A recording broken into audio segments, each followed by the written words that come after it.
Welcome to the Financial Coaches Podcast, where we talk about how to build your practice from startup to scale up while being the kind of coach your clients crave.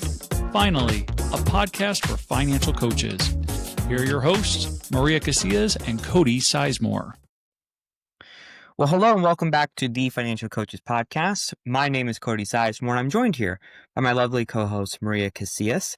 And today we're actually going to be talking about some topics that were brought up at a meetup that we do. So I'm excited to kind of talk a little bit more about that. But before we get into any of that, I want to just say a couple things here. Number one, if this is your first time listening, thank you so much for checking it out. Hopefully you get some value from today. And if you do, go ahead and leave a rating, a review, share the show, whatever you want to do. But we're just happy that you're here. So nice to meet you. If you have been listening for several weeks, you are what we call our every weekers, which we just want to give you a special shout out and just say thank you for continuing to support our show every single week, week in and week out. You guys are a really big reason as to why, this show is still going. And we just really appreciate you guys because you bring a lot of value, not only to this show, but also to us as people as well. So we love connecting with you guys and hearing your stories about, what you really appreciated from the show, what you'd like to see on the show, all that good stuff. So we really do appreciate you.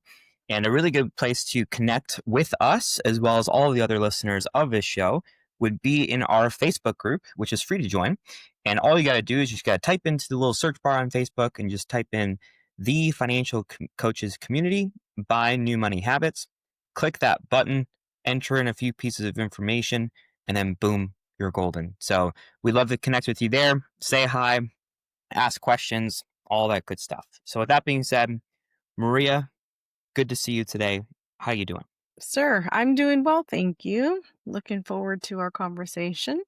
Um, we had a meetup the other day, and it's one of the highlights of my month. I just want to let you guys know that. It's one of the highlights because it gives us an opportunity to just connect with the coaches who are out there and really just have a conversation. It's one of my favorite things. It's very free form. There's no there's no agenda, there's no real structure to it. And so I guess for people who love structure, that's not your thing. But this one, it serves the community that's there because we really just dig into what's going on in those coaches' lives in that moment, whether it's their business.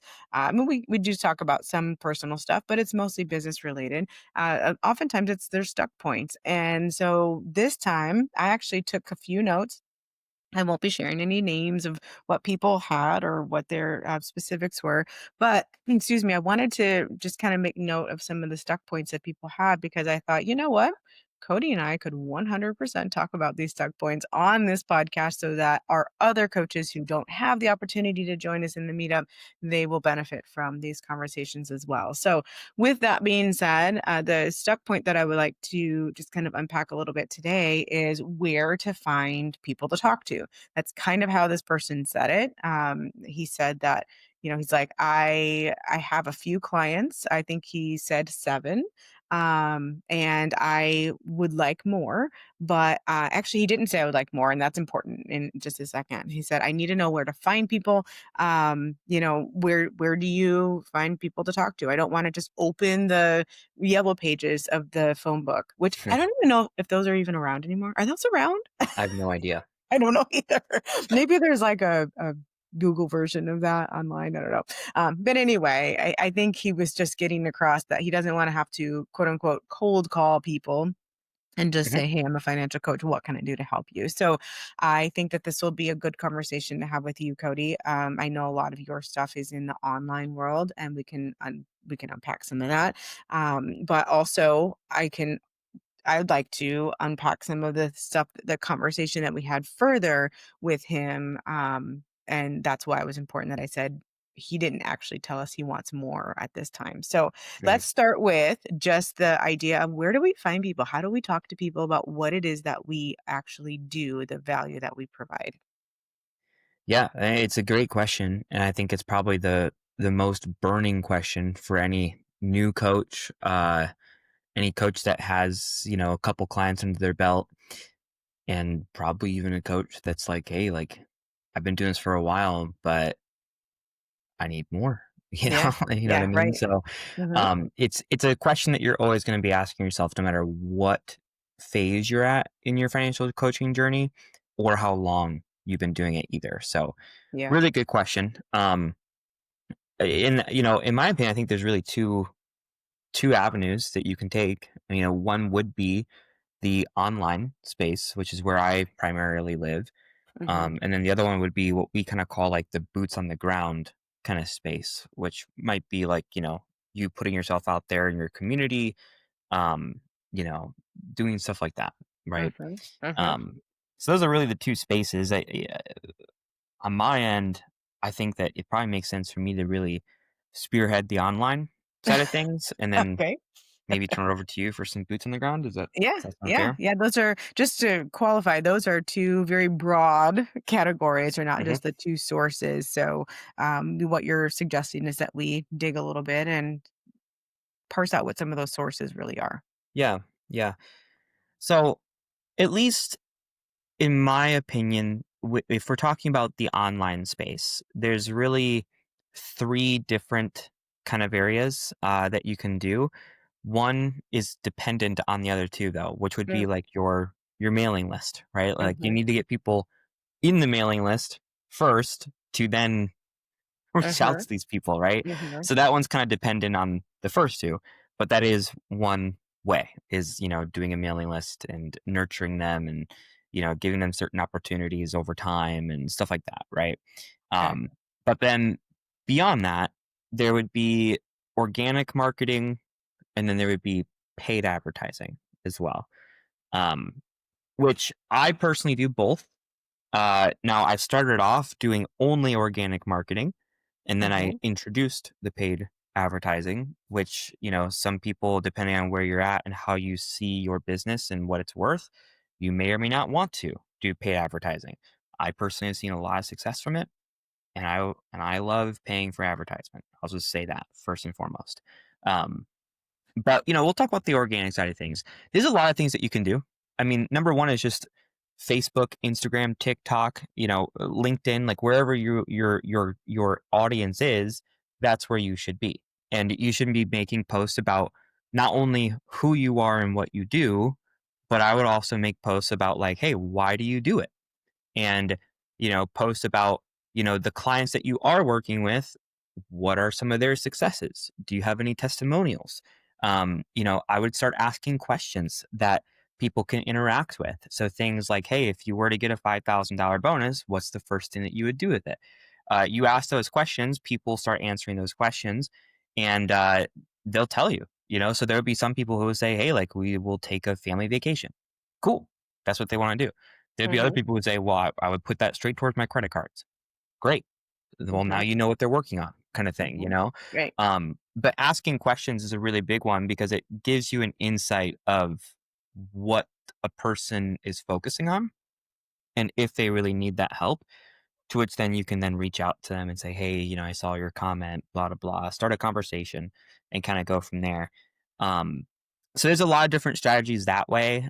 You can also do, things like a online masterclass, online webinar, which we've talked about at length in previous episodes. So if you want to learn more about what that is, how to do it, the benefits of it, feel free to go back and listen to those episodes.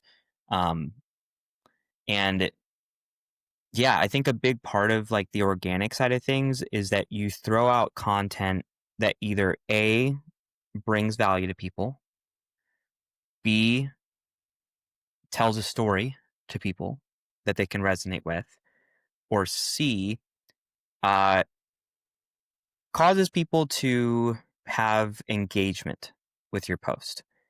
And from any of those, if there is any sort of engagement or um, any signs that someone might be like an ideal person for you, that it then moves to the direct messages to where you can reach out, you can have a conversation around what they have going on, and then eventually invite them onto a phone call, that mhm, side of things.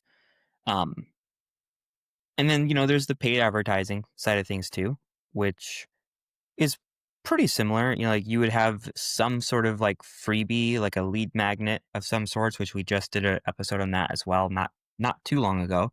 So again, refer back kind of thing.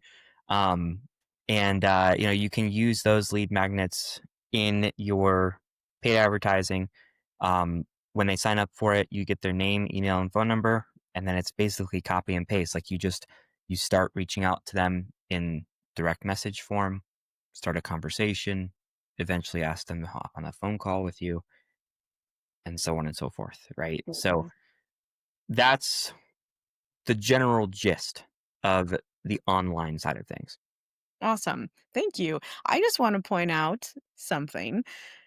You are like, I literally just put you on the spot and you were able to just blow through that like it was nothing. And the reason I want to point that out is because I was also going to caution our listeners when you said, paid advertising may be the thing for you and maybe it won't be the thing for you. And there are all sorts of metrics that we could use to determine that, like how many clients do you have? What's your income look like?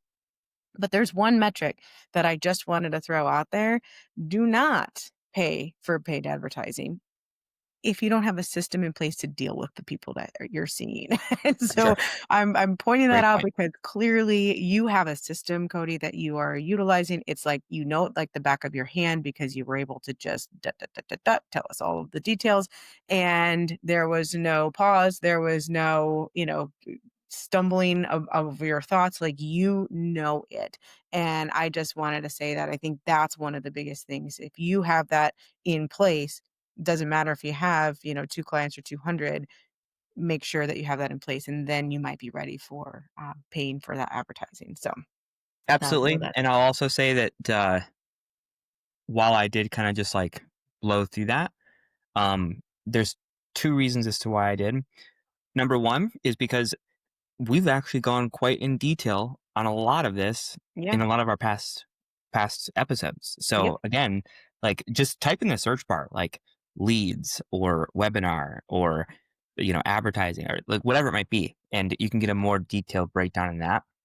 But then also too is that yes, while there is a system that's required to be attached to these things, um, a lot of how I learned it was really just trial and error, mhm, So, and I've been doing that for the last 5 years. So it's a lot of just trial and error. And that's one thing that I would just want to make sure that like I do communicate on this episode today is that you shouldn't be afraid to try something and have it not work because at least now you know one way not to do it kind of thing, yeah, yeah, which gets you yep, closer to the way to do it. And then eventually you'll figure it out and then it will become very natural and very simple, uh, yes, like how yes. I just outlined. Thank you for that clarification, and I don't mean you need to have it perfect, just have an idea of what you're doing, like, Yes. because when people I believe that clients are created in conversations, which I know you also believe because you took that to the next level when you said, "Get them on a DM so you can have a conversation."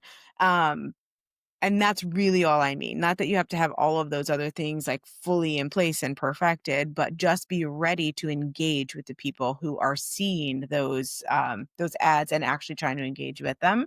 Because otherwise, if you don't have some system in place for that, you will just start to feel overwhelmed, I think. And so that's really what I meant. And thank you so much for reminding us that you've been doing this for 5 years, that there's been that Mhm. trial and error for that amount of time because the compound effect has clearly taken effect for you. And it didn't start out that strong, but as it built and you were willing to continue to build on those habits, now it's become this for you. So I really appreciate that. Mhm.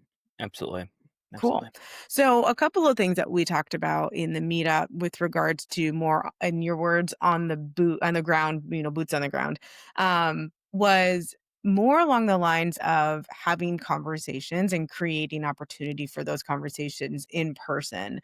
But one of the things that, I mean, people gave lots of ideas and stuff, but eventually I said, "Hey, I'm curious, what's your ideal number of clients?"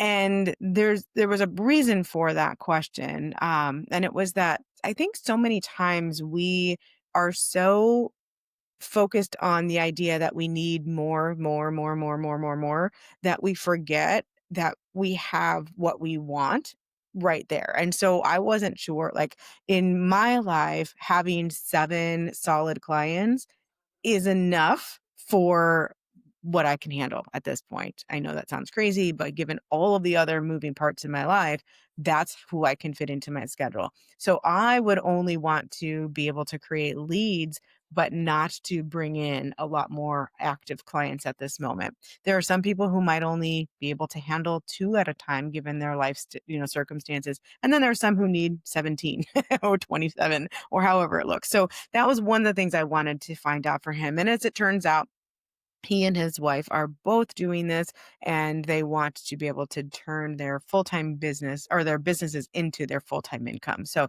they definitely do want more and more leads, which is why he asked the question.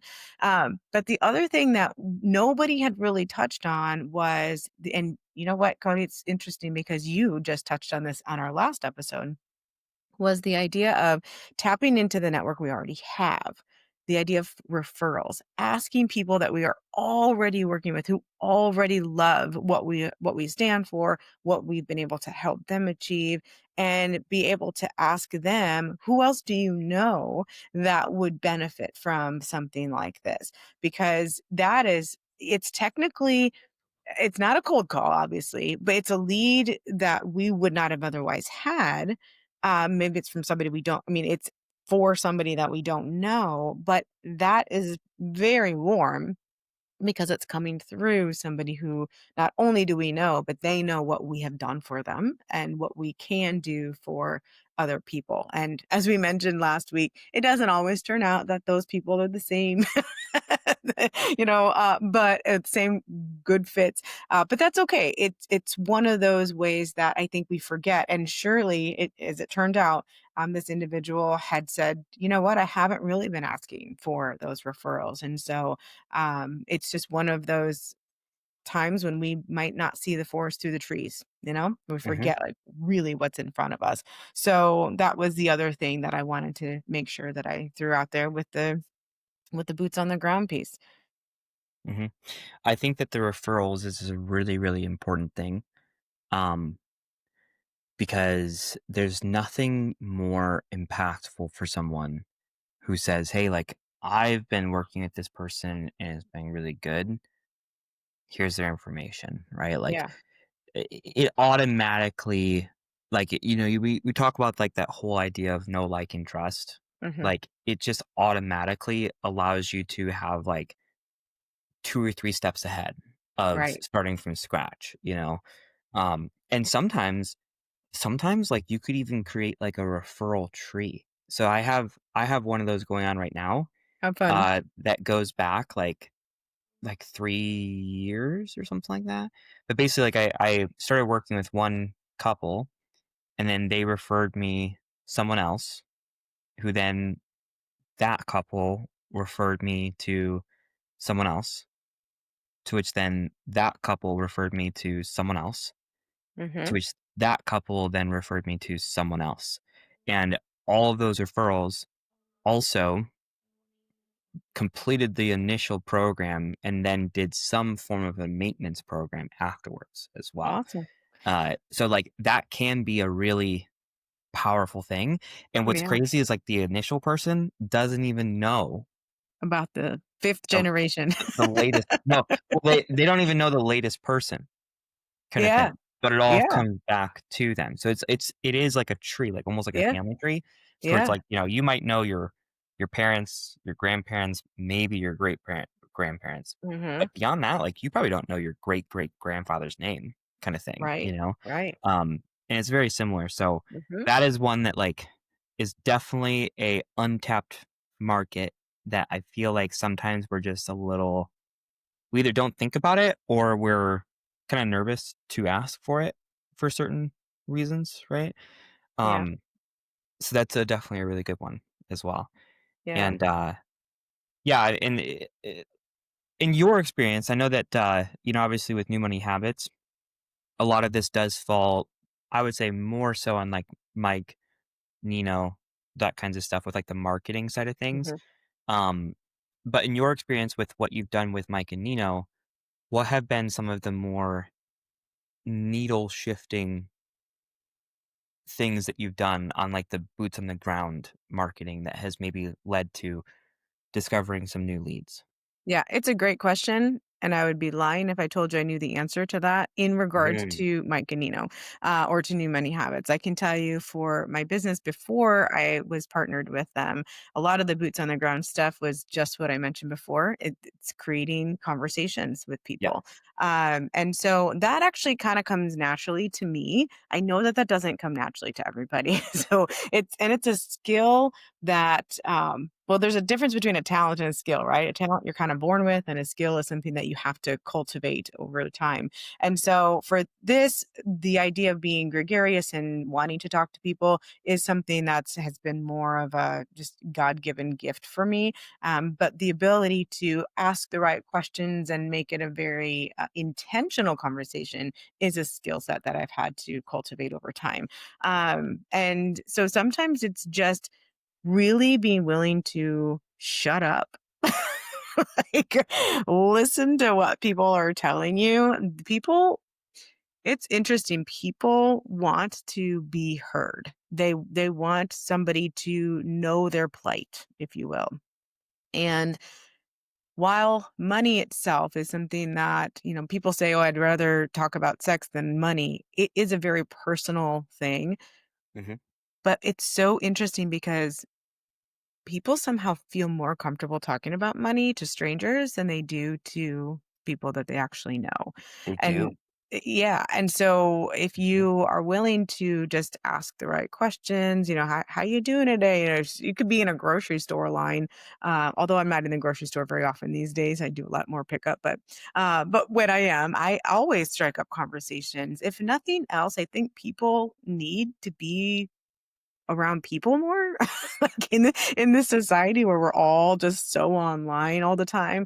People actually miss that human interaction, and so I like to just provide human interaction first, and then when I ask them how their day is or what's going on, sometimes they'll just be very surface, but the ones who are truly needing to talk to somebody, they start and like, oh, I could help with that. Would you like some help with that? And like, what are you talking about? What do you do? And so you can start to have that conversation. And normally you don't make a client right there in a grocery store, but you will be able to plant some of those seeds. And if they are interested, then, or they might know somebody else who needs that. Some of the more obvious and what's the word I'm looking for?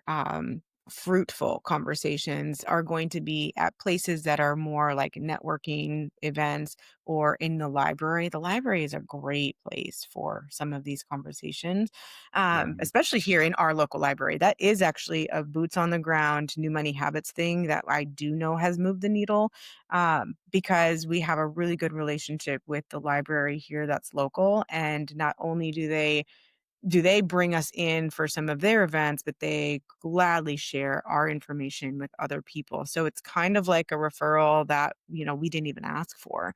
Because when they go and do these things with different churches or they go and do these things with different community centers and such, whenever those people are like, we need to have some sort of information or not just information, but like a program that is geared towards personal finance, they always suggest New Money Habits because that we've kind of made ourselves known in the local community as the company to do that with. So that's been really, really great for boots on the ground as well. Yeah. Yeah. And that's something that like I've tried to do. Mhm. It wasn't for me. And I Mhm. think that that's important is that like there are certain people that I know for a fact, New Money Habits being one of them, right?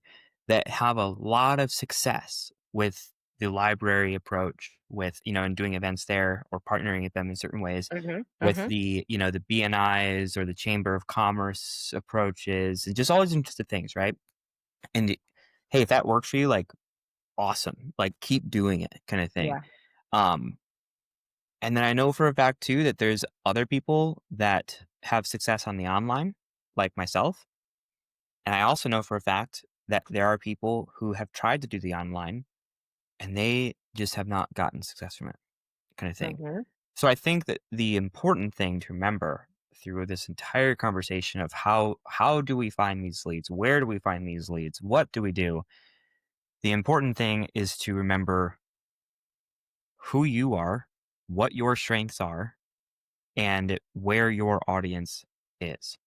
And as long as you align yourself with those three things, that's where you're going to have the most success. So, if you're hearing something that Maria's saying and you're like, "Oh, well, I don't want to do an in-person event at the library, or I don't have Mhm. time to, go out and do that, or, spend a couple hours," and then don't do it.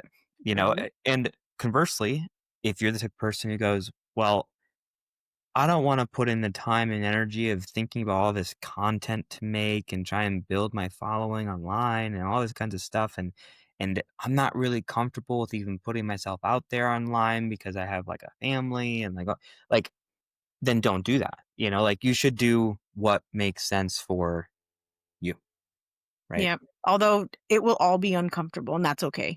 For sure. For It's sure. it's okay to do something that's uncomfortable. I don't think that's what he's saying right there. I think he's saying, like, choose the thing that's going to be best aligned with your personality, with your gifts, and with your values and your direction. But even if it's uncomfortable, it's okay. You can Mhm. you can do uncomfortable things. Yes. Yes. In fact, I'd say that you need to get uncomfortable in order to find Yep. new leads. So, Yep. yeah. Amen to that. Very good. Well, thank you for being willing to have this conversation. Hopefully, we were able to share just some ideas on where you can meet new people and to, learn how to just talk a little bit about what it is that you are doing. So people are aware of that. There are conversations to be had everywhere, online, on the ground, all of the places. Don't be a clam. Like, actually be Don't willing be to a listen. clam. Not exactly sure where that came from, but take it, run with it, and enjoy. All right, you guys, we really appreciate you tuning in today. Thank you so much. We look forward to seeing you next week for another episode of the Financial Coaches Podcast. Thank you for listening to the Financial Coaches Podcast, brought to you by New Money Habits and Sizemore Financial Coaching. Submit your questions to our hosts by emailing podcast@newmoneyhabits.com. Be sure to subscribe to be notified of future episodes and join our growing group of like-minded coaches on Facebook. And until next time, happy coaching.